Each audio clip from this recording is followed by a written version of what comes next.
So about 10 years ago, me and my entire family moved from Southern California out to the Dallas-Fort Worth area.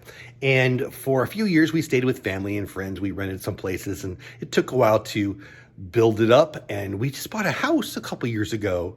I'm gonna tell you a story about one of the reasons why we bought this house that I'm in right now.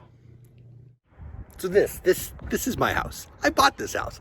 It's my family's house. And when we went and we decided, all right, we're renting, let's look for a house that maybe we could buy. I thought it was going to be this long process, this months-long process where we'd go look at houses and we'd talk about interest rates and we'd see how much money we had and we'd save up some more money for our down payment. We'd look at lots of houses. My daughters and my wife had a different idea. Their thought process, unbeknownst to me, was to buy the first freaking house we looked at, and that was this house. So when we went down and we decided to look at these houses, this neighborhood it's a nice neighborhood for where we live and where you work. There's a freeway not too far from this that takes us where we want to go to work. It's close to Fort Worth. We're in Fort Worth. We go straight down that road to our church. Like, this is the area that we are living our life in. So obviously the area was a place that they really, really were interested in. So we come to this neighborhood, we look around, we drive around, and we go into the sales office, and there's this big map on the wall, and it shows the lots, that are available. And some of them have some pretty neat lots, and of course we check them out. One of them was in this court. It's cul-de-sac. I grew up as a kid on a cul-de-sac, Julie Court in San Marcos, California, and I had a great time. You know, the cul-de-sac was my baseball field, it was my football field, it was my soccer field. It was where we hung out. It was the gang. It was me and all my friends. We hung out right on the street, and it was safe. And I've got 4 kids. 2 still live with me. 2 have moved out, but then I've got grandkids coming. I'm thinking this would be a great place to start a family, living on a cul-de-sac. So while that interests me, it sounded like something that I really wanted to do. There was also these lots that had these plots of land that ran next to them, that just like you have a neighbor right next to you, and then you have a bunch of space. And it made for a very large front yard. Big backyard, but a really large front yard. I really like that idea. So I remember standing right here in this now not empty, but at the time very, very empty kitchen, talking to the salesman, my daughters, and my wife. And they really decided, and this was the only neighborhood we looked in. We looked in 2 houses or maybe 3 houses in this neighborhood. We looked at this house. They liked the lot. And they basically decided this is the house they're buying. And one of the reasons they sold me on is that front lot, how big it was in comparison to the other ones, and how it wouldn't be near anybody else. There'd be nobody next door, at least on one side.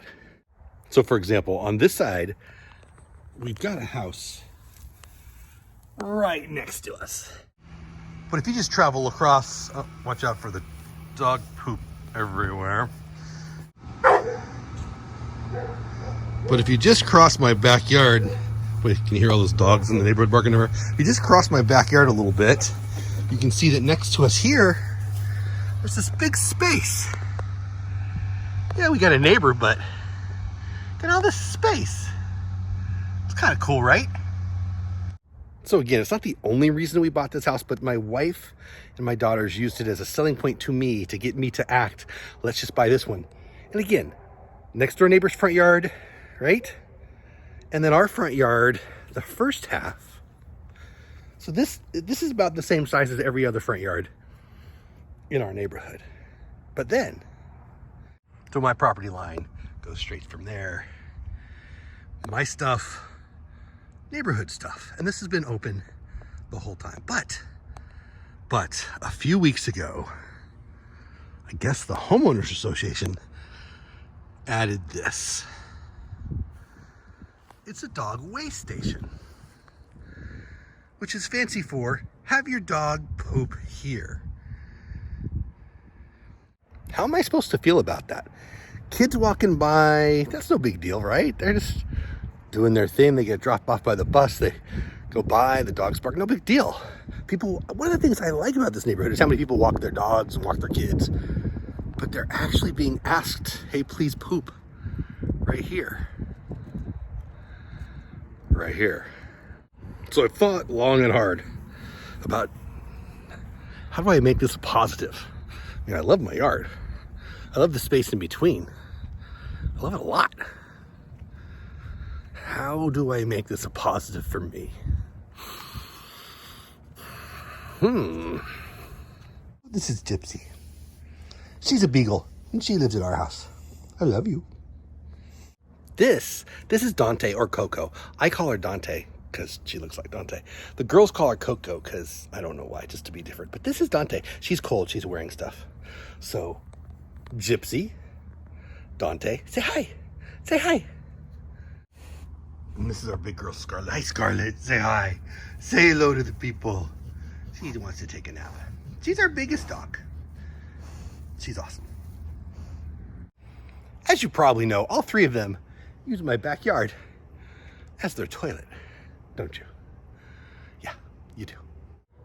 So with 3 dogs in a big backyard, that's a lot of cleanup, right? And so, like all of you do, we clean up the backyard and, what do you do with it? Well, it's gotta go in the trash can, but it gets full pretty quick, doesn't it? But, wait. What if this is a gift from the trash dog poop gods? My trash is full, but my dogs don't care. If I just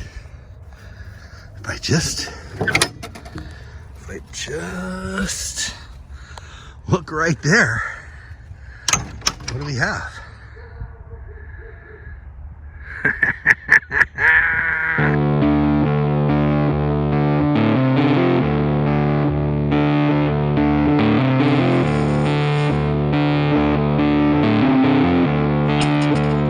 That's how you take lemons and make lemonade.